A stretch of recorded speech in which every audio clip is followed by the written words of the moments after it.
மேல் பாதியில் தலித்துகள் கோயிலுக்குள்ளே போக முடியல.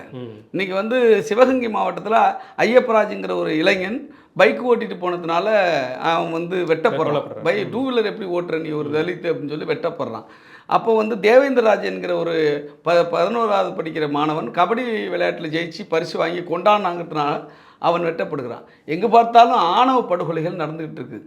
இப்படி இருக்கும் பொழுது இன்னும் ஜாதி பிரச்சனை தமிழ்நாட்டில் இல்லை, திருநெல்வேலி மாவட்டத்தில் இல்லவே இல்லை.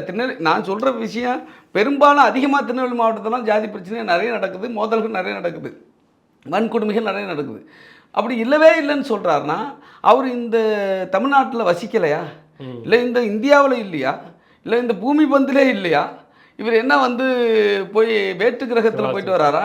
இப்போ இவர் அப்படி சொல்கிறாருன்னு சொன்னால் அவர் யாரா பேசுகிறாரு என்பதுதானே பொருள். இப்போ வந்து நீங்கள் தலித்துகள் பாதிக்கப்படுவது ஒரு பாதிப்பாக தெரியவில்லை என்று சொன்னால், தலித்துகள் வெட்டப்படுவதும் குத்தப்படுவதும் குற்றீரும் கொலையுருமாக அவர்கள் வந்து அடித்து நொறுக்கப்படுவதும் ஒரு பாதிப்பாக தெரியவில்லை என்று சொன்னால், தலித்துகள் சிந்துகிற இரத்தமாக தெரியவில்லை என்று சொன்னால், தலித்துகள் வீடுகள் அடித்து நொறுக்கப்படுவதும் எரிக்கப்படுவதும் பாதிப்பாக தெரியவில்லை என்று சொன்னால், நீங்கள் யார் என்கிற கேள்வி எழுகிறது.